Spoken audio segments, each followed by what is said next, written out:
I should probably begin by telling you something plainly, because whenever my name gets swept into the middle of a political storm, people twist it into whatever shape makes the most noise.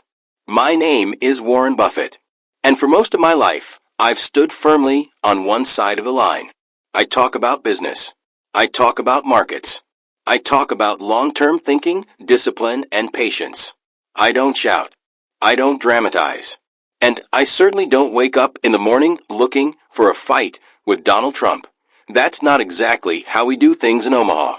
But this time, I watched something unfold that even I couldn't politely ignore. Because it wasn't just a political story. It was also a money story. And whenever political money starts roaring loudly enough, it inevitably drags people like me into the conversation, whether we volunteered or not.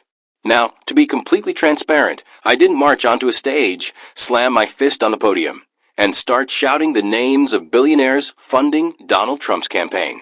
That's the sort of theatrics you usually see on cable news panels, not in Nebraska. What I did do was speak plainly, the same way I've spoken for decades, about an issue I've warned people about again and again. When you turn economic policy into a weapon, the people bankrolling your path to power often end up taking the blowback themselves. And once I said that, a lot of folks suddenly realized something they hadn't bothered to examine closely. The people financing Trump weren't doing it out of charity or patriotism alone. They were doing it because they believed he could protect or expand their business interests. And just like that, the headlines everywhere read, Buffett exposes Trump's donors. The truth, as usual, was far more complicated. And I'm going to tell you exactly why Trump got angry about it. Before I get into the details, let me explain the exact moment I knew trouble was headed my way. It was a quiet morning in Omaha, the kind where the sun rises at its own unhurried pace, and the phones on my desk stay silent long enough to make me believe, foolishly, that I might enjoy a peaceful day. Then my assistant stepped in and said, "Mr. Buffett, your comments about the tariff question are everywhere. Reporters say it's causing panic." Panic. Now that's a word I've never cared for. Panic, in my experience, is just ignorance moving quickly. But when it starts affecting campaign managers, fundraisers, and wealthy backers who rely on stability, panic becomes something else entirely, political. What I had said, and very simply, was that a trade war is a blunt instrument. It rewards a few temporarily, hurts many immediately, and eventually boomerangs back onto the very architects who believed they could control it. I didn't mention Donald Trump by name. I didn't need to. I've been criticizing tariffs since long before he entered politics. But the moment those words left my mouth, analysts and journalists began connecting dots. They realized that some of the biggest losers from sudden tariff shocks were the same people wiring massive checks into Trump's campaign accounts. It wasn't a partisan jab. It wasn't an emotional attack. It was a mathematical observation. But math, when it embarrasses the wrong people, becomes a political grenade. And that's when things got interesting. I started receiving quiet messages, nothing written, nothing dramatic, just whispers that Trump was furious. Furious, because my remarks put a spotlight on something he didn't want illuminated. Donors who had just watched billions in paper wealth evaporate in a matter of hours after one of his policy announcements. These weren't small-dollar supporters sending $20 from a kitchen table. These were titans of oil, gas, shipping, steel, and private equity. Individuals who expected deregulation, drilling expansions, and energy-friendly policies. When markets dipped, their losses weren't philosophical. They were immediate, public, and measurable. And my comments, even though mild by my standards, reminded everyone that those losses were tied directly to the gamble these donors made by hitching their fortunes to Trump's political future. People often assume billionaires write a check and forget about it. The reality is far different. They track their political investments with the same scrutiny they apply to a major acquisition. And they all started asking the same question any rational investor would. Why am I losing money when the candidate I'm supporting promised to make me richer?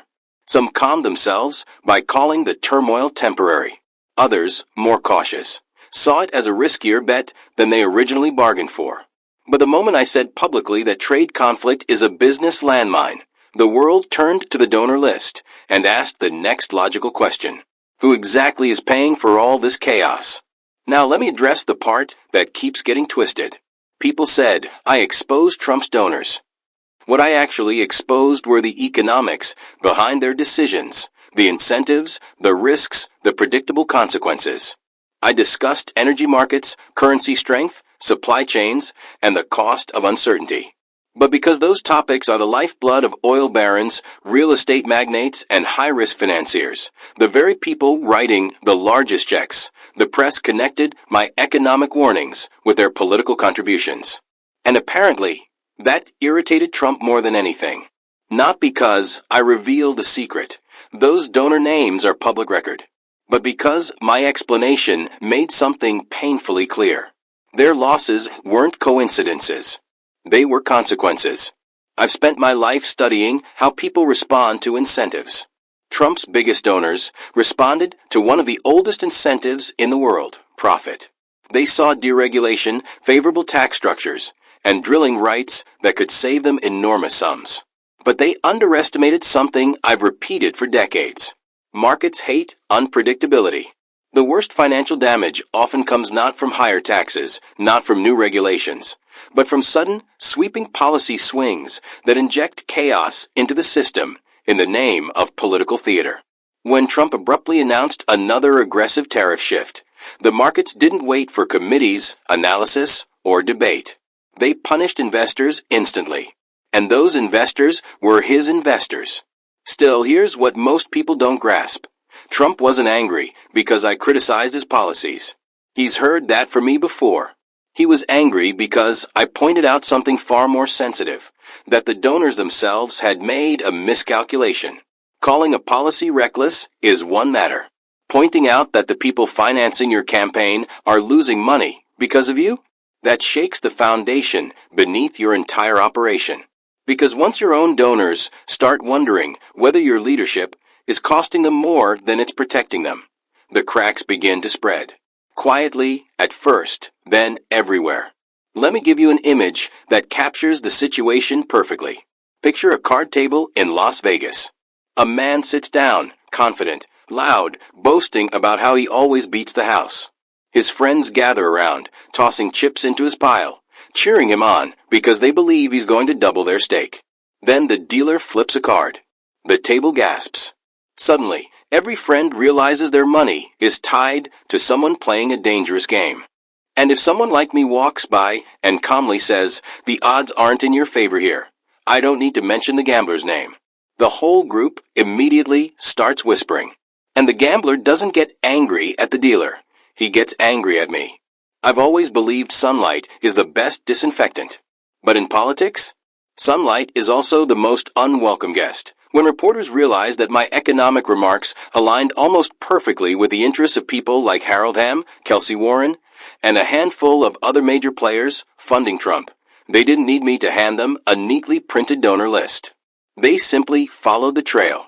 They dug into FEC filings, cross-checked donation cycles, compared transaction timelines, and the picture revealed itself.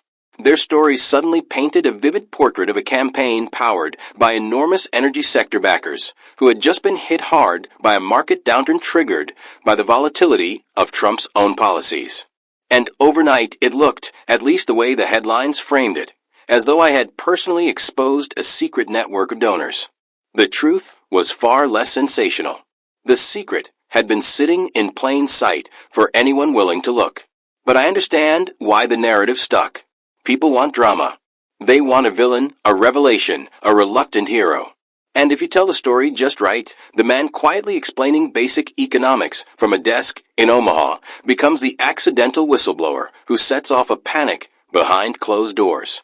It's more cinematic than the truth. And politics, after all, trades in drama the way Wall Street trades in futures. For Donald Trump, the worst part wasn't that I criticized his strategy. He'd heard criticism from me before. The problem was that my explanation forced the world to stare directly at the scoreboard. And the scoreboard showed losses his own donors could no longer ignore. Now, let me clear up one more misconception. I'm not rooting against anyone. I'm rooting for stability, for rational economic thought, for policies that don't rely on shock value to stay relevant. I've lived through nearly every variety of political turbulence this country has produced, and the one thing I've learned is this: loud politics often disguises a quiet financial crisis. The donors backing Trump know this. They're not naive people.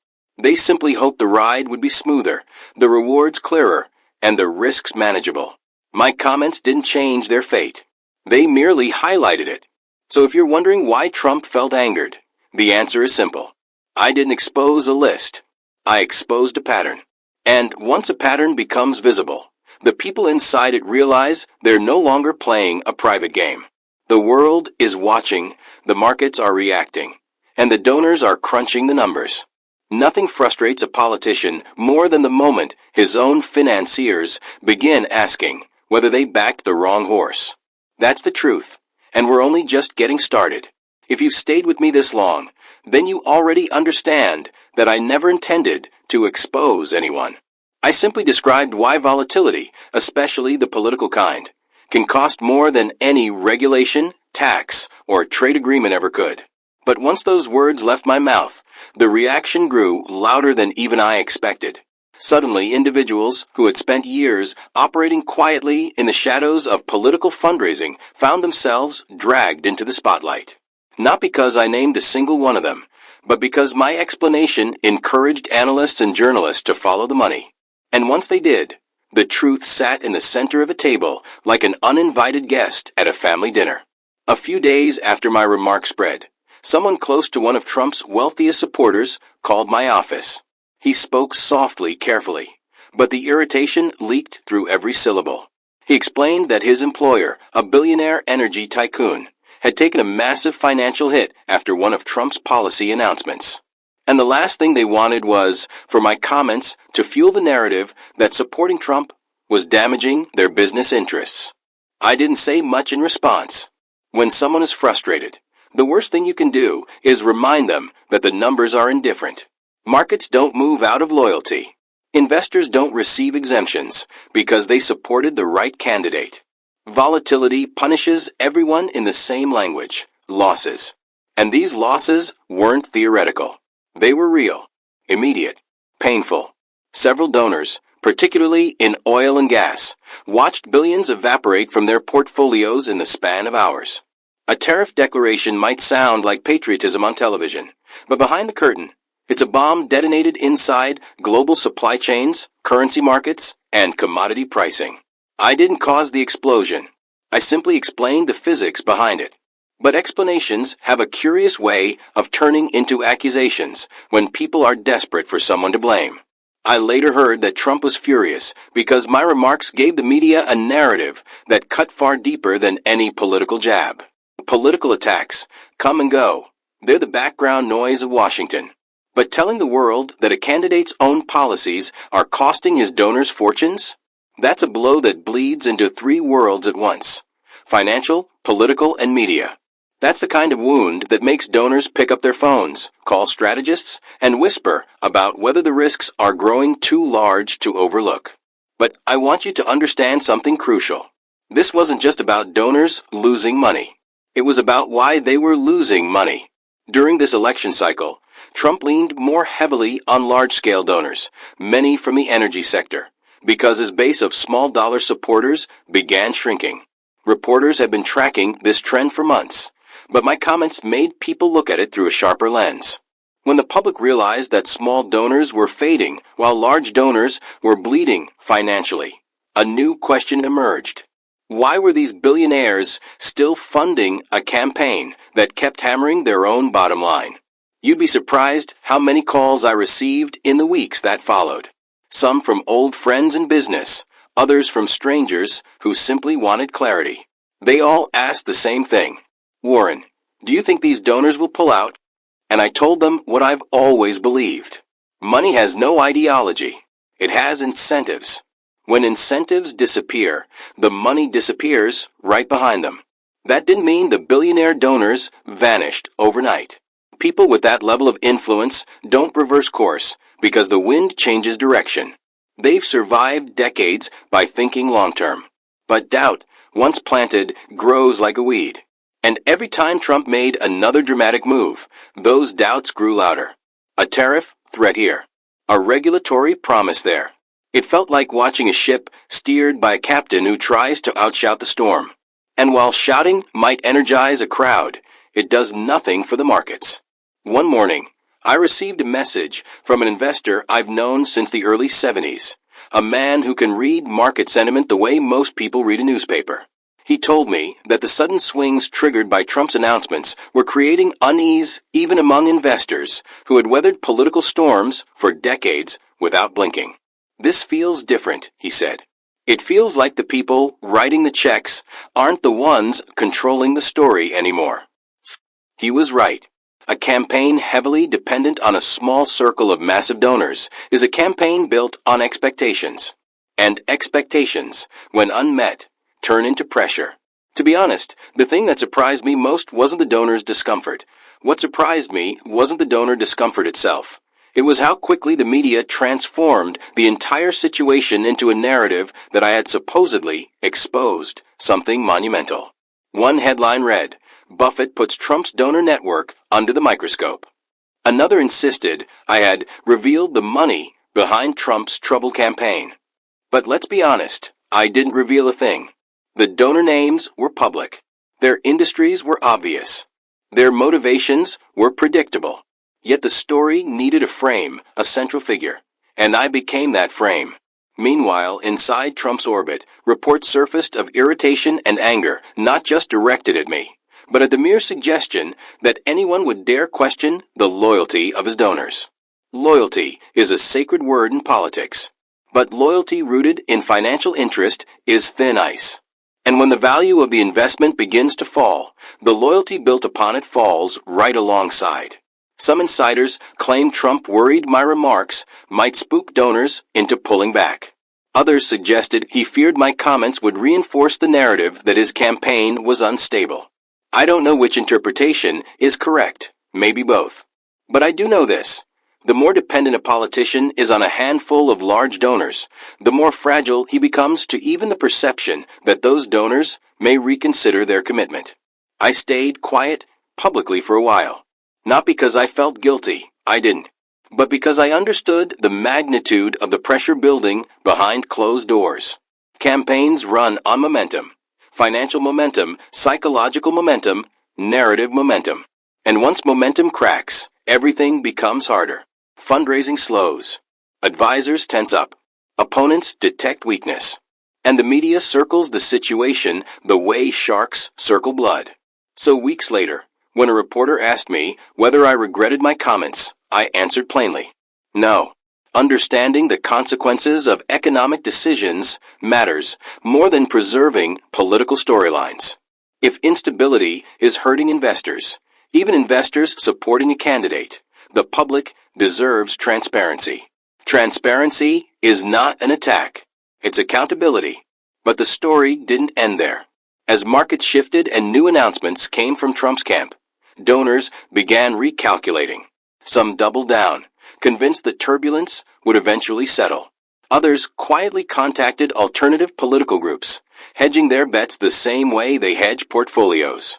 And Trump, according to people familiar with the matter, grew increasingly irritated each time my name resurfaced in connection to his donor base. The problem wasn't that I said too much. It was that I said something true at a moment when his campaign could least afford truth. Campaigns don't collapse from a bad headline. They don't fall apart from a rough week.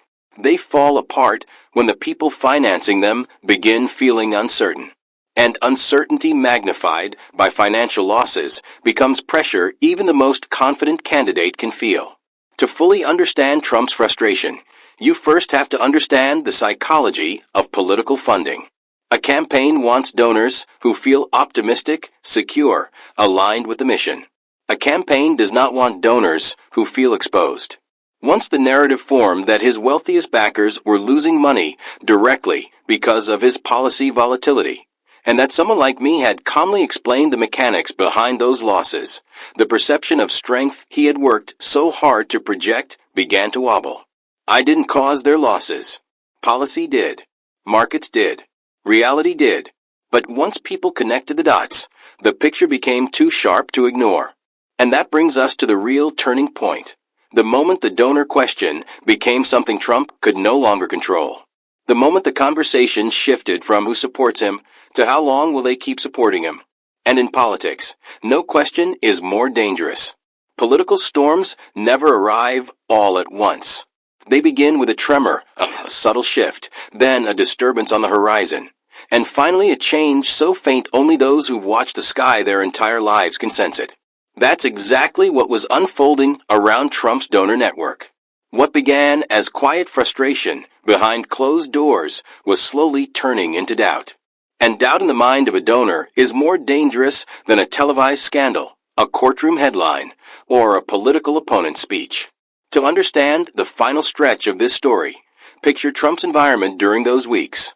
He was pushing harder, speaking louder, framing himself as the ultimate fighter against the establishment. But even the loudest voice cannot drown out silence. And silence was precisely what began creeping in from the donor class. These were individuals normally bold, confident, and assertive with their investments. But suddenly they were quieter, watching market charts instead of rally crowds, asking risk analysts for spreadsheets instead of campaign staffers for photo ops. At some point, someone close to Trump must have told him the truth. The money hadn't dried up, not yet, but it had slowed. And slowed money is the political equivalent of a heart murmur.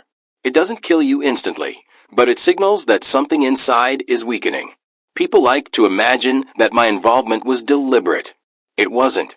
I didn't set out to weaken Trump's donor base. I didn't try to scare anyone. I talked about the economics of uncertainty because that's what I've done for decades.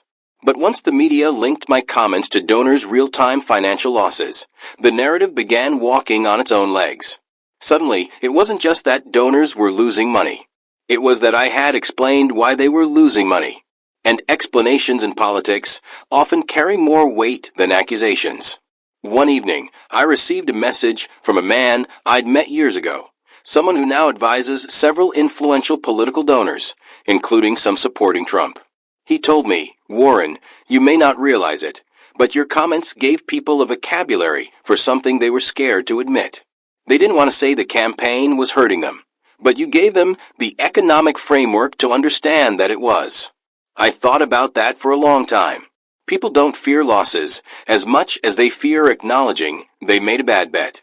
A billionaire can lose $1 billion and still sleep at night. But tell him he placed his trust and his capital behind the wrong strategy, and suddenly the ego hurts far more than the ledger. And Trump, whether he'll ever say it aloud or not, understands that dynamic better than almost anyone. That's why my involvement irritated him. Not because of the content of what I said, far bigger voices have criticized him, but because of the effect it had on the people he needs most.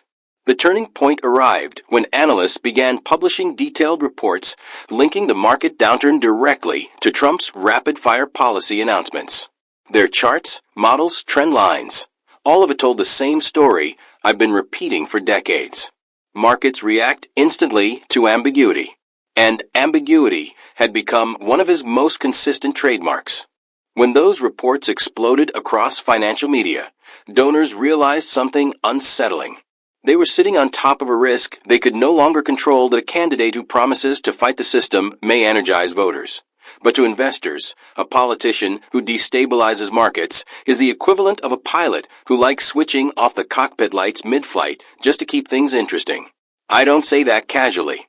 I've spent decades watching industries rise and collapse because someone in power forgot the oldest rule of long-term thinking. Uncertainty is the most expensive tax ever created. And when Trump began doubling down on policies that rattled the markets, it wasn't just stock tickers absorbing the impact. Confidence did. Predictability did. The quiet sense of stability, the thing that encourages long-term investment, simply evaporated. And when that evaporates, donors start asking the kinds of questions campaigns pray they never have to answer. Then things turn personal. A political insider told a reporter that Trump was furious because it looked like I had undermined the story he was trying to sell, The story that he was backed by unwavering billionaires who believed he could reshape the economy for the better. But money doesn't believe in speeches, it believes in outcomes. And when outcomes trend in the wrong direction, donors become practical. They hedge. They wait. They whisper. Around that time, during a financial interview, someone asked if I thought Trump's billionaire donor model was sustainable. I answered honestly. A campaign built on a small cluster of wealthy, high-risk benefactors is like a skyscraper resting on a single pillar. Impressive from a distance, but dangerously dependent on one point of failure. If the weight shifts even slightly, the whole structure begins to tilt. That analogy didn't make Trump any more pleased. Behind the scenes, advisors scrambled, calling donors, reassuring them, insisting stability was just around the corner. But stability can't be promised into existence. It must be proven. And as long as markets were reacting violently to Trump's policy declarations, those reassurance calls felt like tossing buckets of water onto a forest fire.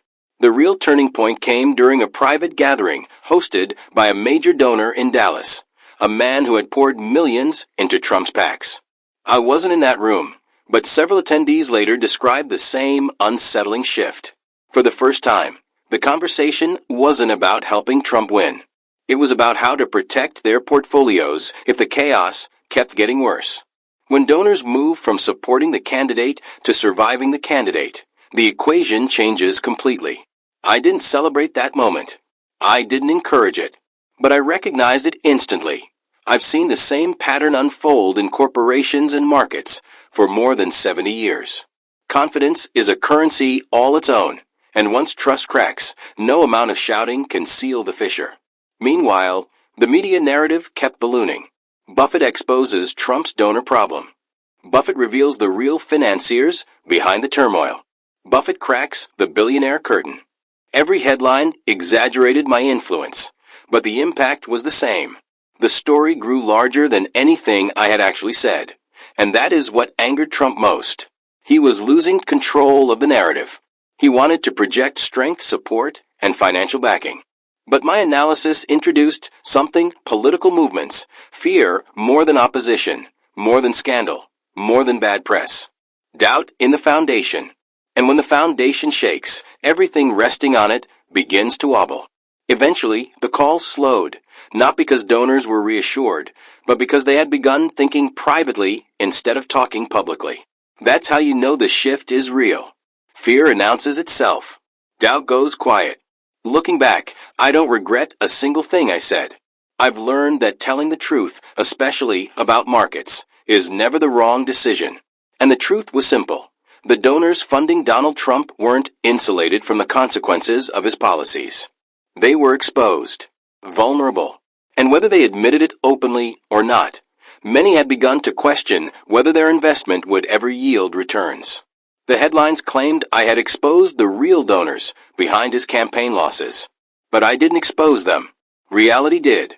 Markets did. The consequences of unpredictability did. If Trump was angry, it wasn't because of me. It was because the money that once felt unshakable had begun to tremble. A political campaign can endure scandals, criticism, and even legal storms. But it cannot endure the moment its financiers realize they may be the ones paying the price for the chaos. And that moment is always the beginning of a political empire's collapse, not with noise, but with the quiet recognition that the cost has become too high.